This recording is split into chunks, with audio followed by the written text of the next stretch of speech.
So welcome back guys हमारे YouTube learning channel जिसका नाम है डेली जीके अपडेट। और आज का हमारा टॉपिक है जीके का। तो जीके का जो टॉपिक है वो हम लोग रोज़ कवर करते हैं। रोज़ हम लोग 20-30 क्वेश्चन जीके का कवर करते हैं जो प्रीवियस एग्जाम में पूछे गए हैं। तो आज भी मैं प्रीवियस क्वेश्चंस के अकॉर्डिंग मैं जितने भी गवर्नमेंट एग्जाम होते हैं उसे चुन चुन के आपके लिए क्वेश्चंस लाता हूँ। ठीक है, उसके साथ आपको नोट्स भी देता हूँ। तो ठीक है, आज का जो हमारा क्वेश्चन है वो हम लोग 20 से 30 क्वेश्चन को कवर करेंगे जो प्रीवियस एग्जाम में बार बार पूछे गए हैं। ठीक है, तो स्टार्ट करते हैं। हमारा यहाँ पे सबसे पहला क्वेश्चन है कि धूम्रपान पर प्रतिबंध लगाने वाला पहला देश कौन सा है। तो इसका ऑप्शन है अमेरिका, नेपाल, नॉर्वे या भूटान। ठीक है, तो इसका जो आंसर होगा वो यहाँ पे आपका जो भूटान इसका आंसर होगा। ठीक है, आप यहाँ पे देख सकते हैं भूटान जो है वो धूम्रपान पर प्रतिबंध लगाने वाला विश्व का सबसे पहला देश है। ठीक है, इसका जो नोट है आप देख सकते हैं कि भूटान भारत का एक पड़ोसी देश है। इसकी राजधानी क्या है, थिम्पू इसकी राजधानी है। और इसकी मुद्रा जो है वो डुलथ्रुम नाम की एक जो रुपए होता है, डुलथ्रुम रुपए, वो यहाँ का करेंसी या मुद्रा बोल सकते हैं। ठीक है, नेक्स्ट क्वेश्चन पे बढ़ते हैं। तो प्रमुख संगीत शिक्षण संस्थान गंधर्व महाविद्यालय कहाँ स्थित है। चंडीगढ़, केरला, उड़ीसा या न्यू दिल्ली। इसका आंसर होगा फ्रेंड आपका नई दिल्ली। इसका आंसर क्या होगा, नई दिल्ली। ठीक है, आप यहाँ पे नोट देख सकते हैं कि नई दिल्ली हमारे देश की राजधानी है और इसके मुख्यमंत्री अरविंद केजरीवाल है और इसके राज्यपाल श्री अनिल बैजल जी हैं। ठीक है, सभी यहाँ पे जितने भी मिलते जुलते नोट है वो मिलते जुलते एक्स्ट्रा क्वेश्चन जो यहाँ पे पूछे जा सकते हैं मैं वो भी आपको कवर करके यहाँ पे दिखा रहा हूँ। ठीक है, और अगर सीएम गवर्नर की बात करें तो उसके मैं एक सेपरेट वीडियो यहाँ पे आपके लिए जरूर लेके आऊँगा जल्दी। उसके बाद आगे बढ़ते कि पहला यूआईडी किस राज्य ने जारी किया। UID unique identification authentication of India, जो यूआईडीआई ये जो पोर्टल है हमारा आधार कार्ड का, वो तो बहुत बाद आया, लेकिन उससे भी पहले हमारे नेशनल जब सेंट्रल गवर्नमेंट ने उसे अप्रूव कर दिया सभी एक नागरिक के लिए, जो हमारा सबसे मेन पहचान पत्र है वो हमारा आधार कार्ड यूआईडी होता है। तो उससे पहले सेंट्रल के लॉन्च करने से पहले भी एक स्टेट ऐसा था जिसने सेंट्रल से भी पहले यहाँ पे एक यूआईडी को लॉन्च किया था जो वहाँ का राज्य का नागरिक का पहचान पत्र हुआ करता था। तो जो यूआईडी था वो किस राज्य ने सबसे पहले जारी किया। तो इसका आंसर आपके पास होगा, इसका आंसर महाराष्ट्र। इसका आंसर क्या होगा, महाराष्ट्र। यहाँ पे नोट देख सकते हैं कि महाराष्ट्र से रिलेटेड जो बात है कि महाराष्ट्र ने साल 2010 में यूआईडी आधार कार्ड को लॉन्च किया था। महाराष्ट्र की राजधानी क्या है, मुंबई, और इसके मुख्यमंत्री आप जानते हैं श्री उद्धव ठाकरे जी और यहाँ के राज्यपाल भगत सिंह कोश्यारी जी हैं। ठीक है, नेक्स्ट क्वेश्चन पे बढ़ते हैं कि नेहरू पर्वतारोहण संस्थान कहाँ स्थित है। नेहरू पर्वतारोहण संस्थान जो माउंटेन ट्रेनिंग का जो इंस्टीट्यूट होता है या एक असेंबली होता है वो नेहरू पर्वतारोहण नाम का जो एक इंस्टीट्यूट है, माउंटेन क्लाइंबिंग की ट्रेनिंग जहाँ पे दी जाती है, तो वो संस्थान कहाँ पे स्थित है। तो इसका आंसर आपको यहाँ पे होगा उत्तराखंड। इसका आंसर क्या होगा, उत्तराखंड। यहाँ पे नोट देख सकते हैं कि इसकी जो स्थापना हुई थी 1965 में पंडित जवाहरलाल नेहरू के नाम से हुई थी। और यहाँ के नए मुख्यमंत्री जो है वो पुष्कर सिंह धामी है और राज्यपाल retired lieutenant general Shri Gurmeet Singh ji हैं। सीएम गवर्नर बहुत सारे बदल चुके हैं इस साल 2021 में बहुत सारे बदल चुके हैं। जो रिसेंट के अपडेट है वो मैं आपको जल्दी प्रोवाइड करा दूंगा। इसके बाद अगले क्वेश्चन पे बढ़ते हैं। कपिल धारा जलप्रपात का संबंध किस राज्य से है। जो वाटरफॉल होता है कपिल धारा जलप्रपात से रिलेटेड बहुत सारे क्वेश्चन आते हैं। सभी नदी पे जो जलप्रपात बनाए गए उसकी भी वीडियो आपको सेपरेट मिल जाएगी। कपिल धारा जलप्रपात का संबंध किस राज्य से है। तो यहाँ पे आप ऑप्शन देख सकते हैं, उत्तर प्रदेश, मध्य प्रदेश, त्रिपुरा और अरुणाचल प्रदेश। तो इसका आंसर होगा मध्य प्रदेश। इसका आंसर क्या होगा, मध्य प्रदेश। आपको बता दूं कि कपिल धारा जलप्रपात जो है वो अमरकंटक पर्वत के आसपास नर्मदा नदी के पास स्थित है और इसकी ऊंचाई जो है वो लगभग 100 फीट है। ठीक है, और अगर बात करें हमारे मध्य प्रदेश राज्य की तो इसकी राजधानी भोपाल है। आपको पता है यहाँ के मुख्यमंत्री शिवराज सिंह चौहान जी हैं कांग्रेस के, और यहाँ के राज्यपाल जो है वो मंगू भाई पटेल है। ठीक है, ये राज्यपाल यहाँ के नए हैं। नेक्स्ट क्वेश्चन में बढ़ते हैं कि दुबई की मुद्रा क्या है। दुबई की मुद्रा, currency of Dubai, what is the currency of Dubai. Riyal, dinar, dirham या मनात।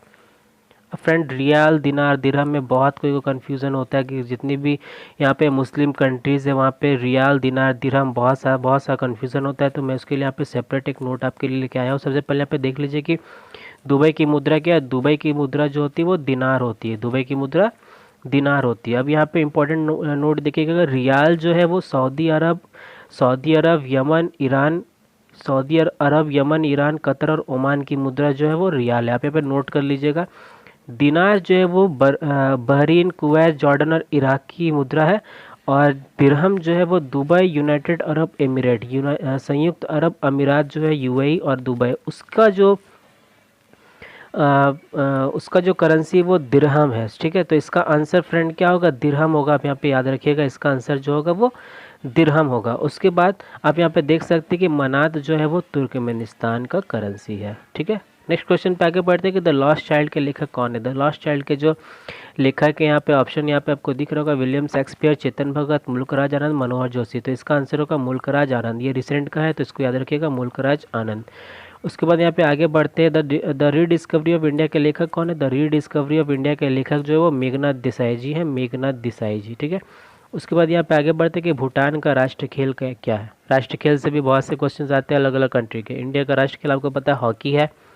ठीक है, भूटान का राष्ट्र खेल क्या है। तो भूटान का राष्ट्र खेल के ऑप्शन यहाँ पे कबड्डी, आर्चरी यानी तीरंदाजी, गोल्फ या पोलो। तो इसका आंसर होगा फ्रेंड यहाँ पे आर्चरी, तीरंदाजी जो है वो भूटान का राष्ट्र खेल है। यहाँ पे पॉइंट देखिएगा कि कबड्डी जो है वो बांग्लादेश का राष्ट्र खेल है, आर्चरी जो है वो आपका भूटान का राष्ट्र खेल है, गोल्फ जो है वो स्कॉटलैंड का, और पोलो जो है वो अर्जेंटीना का राष्ट्र खेल है। ठीक है, उसके बाद यहाँ पे आगे बढ़ते कि पृथ्वी पर डायनासोर कब आया था। पृथ्वी पर जो है वो डायनासोर कब आया था। तो यहाँ पे कुछ ऑप्शन दिए हुए, इओसिन युग में, पिलोसिन युग में, मिसोजॉइक युग में, या पैलियोलिथिक यानी पूरा पाषाण युग में आया था। तो इसका आंसर जो होगा वो मेसोजॉइक युग होगा। इसका आंसर क्या होगा फ्रेंड, मेसोजॉइक युग होगा। ठीक है, उसके बाद हम लोग आगे बढ़ते हैं, यहाँ पे देखते हैं कनाडा की पहली अंतरिक्ष दूरबीन का नाम क्या है। कनाडा स्पेस एजेंसी ने एक अंतरिक्ष दूरबीन जो सबसे पहले बनाया था, स्पेस टेलीस्कोप भी बोलते हैं जिसको, तो उसका नाम क्या है या उसे हम लोग हबल टेलीस्कोप भी बोलते हैं। तो यहाँ पे ऑप्शन दिया हुआ है MOST मोस्ट, या फिर जेम्स वेब स्पेस टेलीस्कोप, या कैपलर स्पेस टेलीस्कोप, या फिर इंफ्रारेड टेलीस्कोप। तो मैं बता दूं आपको, जेम्स वेब स्पेस टेलीस्कोप जो था वो नासा का टेलीस्कोप था, कैपलर स्पेस टेलीस्कोप जो था वो भी नासा का था। ठीक है, और इंफ्रारेड टेलीस्कोप जो है वो नासा, JPL जापान की जो थी, और एक कैलटेक, ये 3 संस्थान ने मिलकर बनाया था। और हमारा जो MOST मोस्ट था वो है micro variability and oscillation of stars. यहाँ पे आप देख पा रहे होंगे, माइक्रो वेरिएबिलिटी और ऑक्सीलेशन ऑफ स्टार्स ने कनाडा का पहला अंतरिक्ष दूरबीन केंद्र बनाया था, पहला अंतरिक्ष दूरबीन बनाया था, जो सितारों या ग्रह के इंफ्रारेड जो वहाँ के रिफ्लेक्शन होते हैं, सितारा किसी भी स्टार्स या प्लेनेट का जो इंफ्रारेड का रिफ्लेक्शन होता है उसको मेजर करके वो स्पेस स्टेशन तक पहुँचाता है। इसका निर्माण जो हुआ था 30 जून 2003 में किया गया था। तो MOST का फुल फॉर्म याद रखिएगा, micro variability and oscillation of stars. बहुत इंपॉर्टेंट क्वेश्चन है।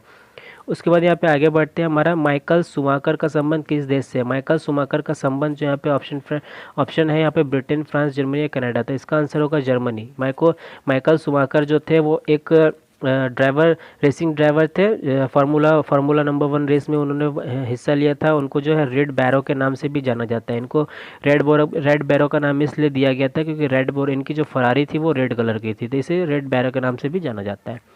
उसके बाद चिलियानवाला की लड़ाई, जालियांवाला बाग आपने सुना होगा। ये चिलियानवाला नाम का जो एक जगह है वहाँ पे एक लड़ाई हुई थी। तो वो लड़ाई कब हुई थी। ऑप्शन है 1851, 1849, 1833 और 1850। तो यहाँ पे आप देख पा रहे होंगे कि इसका जो आंसर होगा वो यहाँ पे 1849 को होगा, क्योंकि चिलियानवाला पंजाब प्रांत में था। चिलियानवाला जो था वो आज़ादी से पहले पंजाब प्रांत में था, वर्तमान के पाकिस्तान में है ये चिलियानवाला। और ये जो लड़ाई हुई थी, हमारे जो सेकंड एंग्लो सिख युद्ध जो चल रहा था 1849 में, एंग्लो सिख युद्ध, सिख और अंग्रेजों के, ब्रिटिश के बीच में जो एंग्लो सिख युद्ध चल रहा था 1849 में, उसी वक्त चिलियानवाला की लड़ाई हुई थी। ये चिलियानवाला पहले पंजाब प्रांत में था, अब ये वर्तमान के पाकिस्तान में है। उसके बाद हम पे आगे बढ़ते हैं कि गोइचा लापास कहाँ है। गोइचा लापास, लापास, गोइचा लापास। पास का मतलब आप लोग जान रहे होंगे, एक माउंटेन पास होता है जो लद्दाख, काराकोरम, नेपाल और सिक्किम में। इसका आंसर आप देख पा रहे हैं कि सिक्किम। ठीक है, सिक्किम में है। पर्वतों के बीच में ट्रांसपोर्ट के लिए जो रास्ता बनाया जाता है उसको हम लोग दर्रा या माउंटेन पास बोलते हैं पर। ठीक है ना, हाँ। तो इसका जो आंसर है वो सिक्किम है। ये सिक्किम के हिमालय क्षेत्र में स्थित है गोइचा लापास, याद रखिएगा। उसके बाद दीपा कर्मकार का संबंध किस खेल से है। दीपा कर्मकार जो है उसका संबंध किस खेल से। यहाँ पे ऑप्शन है जिम्नास्टिक, जूडो, वेट लिफ्टिंग या बॉक्सिंग। तो इसका आंसर होगा जिम्नास्टिक। दीपा कर्मकार का संबंध जो है वो जिम्नास्टिक से है। ठीक है, बता दूं कि दीपा कर्मकार एक भारतीय जिम्नास्ट है जिसने 2014 के कॉमनवेल्थ गैलेक्सो में, जो कॉमनवेल्थ का गेम हुआ था राष्ट्रमंडल खेल, उसमें उन्होंने ब्रॉन्ज मेडल जीता था, कांस्य पदक जीता था। इसके अलावा दीपक को राजीव गांधी खेल रत्न और पद्मश्री पुरस्कार से भी नवाजा गया है। उसके बाद आगे बढ़ते कि संसद भवन कब बनकर तैयार हुआ। संसद भवन का बहुत इंपॉर्टेंट टॉपिक है फ्रेंड। संसद भवन का जो डिज़ाइन है वो चेंज होने वाला है, उस पर काम चल रहा है अभी, उसका निर्माण पे एक बहुत बड़ा प्रोजेक्ट साइन हुआ है, ठीक है ना। जो हमारा केंद्र सरकार है उन्होंने बहुत बड़ा प्रोजेक्ट साइन किया है। जो संसद का जो डिज़ाइन होगा वो अभी वो सर्किल के जैसा है, एक गोलाकार वृत्ताकार स्थिति में, लेकिन उसे एक ट्रायंगल टाइप का एक उसे डिज़ाइन दिया जाएगा आने वाले टाइम में। तो संसद भवन का जो न्यू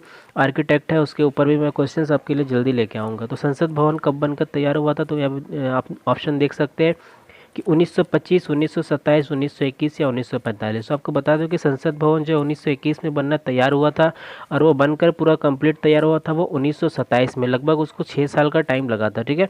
और इसका आर्किटेक्ट जो थे उनको डिज़ाइन किसने किया था, तो एडविन ल्यूटनेस और हर्बर्ट बैकर ने, ब्रिटिश ने इसे बनाया था, ठीक है। उसके बाद आगे बढ़ते हैं कि बेसिलिका ऑफ जेसस कहाँ स्थित है। बेसिलिका ऑफ जेसस यहाँ पे देख पा रहे होंगे कि एक रोमन कैथोलिक चर्च है जो 1605 मीटर ऊंचा बनाया 1605 मीटर ऊंचा बनाया गया था। यह यूनेस्को की विश्व विरासत का हिस्सा है। यहाँ पे एक मिस्टेक है फ्रेंड, 1605 मीटर नहीं होगा, ये 1605 ईस्वी में बनाया गया था, ठीक है। यहाँ पे 1605 ईस्वी में इसे बनाया गया था। ये रोमन कैथोलिक चर्च है और इसे यूनेस्को की विरासत, यूनेस्को आप लोग जानते होंगे, यूनेस्को ने अलग अलग स्थान को अब विरासत यानी वर्ल्ड हेरिटेज के रूप में संबोधित करता है। तो यूनेस्को जो है वो इस बेसिलिका जैसे जो गोवा में स्थित है रोमन के द्वारा बनाया गया था। तो रोमन कैथोलिक चर्च है गोवा में और इसे यूनेस्को का विश्व विरासत यानी वर्ल्ड हेरिटेज का हिस्सा भी माना गया है। उसके बाद हमारा जो नेक्स्ट क्वेश्चन है, लास्ट क्वेश्चन, वो हम देखते हैं कि श्रीलंका कब स्वतंत्र हुआ। बहुत इंपॉर्टेंट क्वेश्चन है, ये रिपीट हो चुका है रेलवेज में भी और आपका एसएससी का जो एमटीएस का एग्जाम है उसमें भी ये रिपीट हो चुका है कि श्रीलंका कब स्वतंत्र हुआ। तो यहाँ पे देख पा रहे हैं 1849, 1949, 1952, 1948 और 1961। तो मैं आपको बता दूँ श्रीलंका जो था वो 1948 में आज़ाद हुआ था। इसमें 3 देशों का इसमें कब्जा था, पुर्तगाल, नीदरलैंड और ब्रिटिश, 3 देशों का इसमें कब्जा था।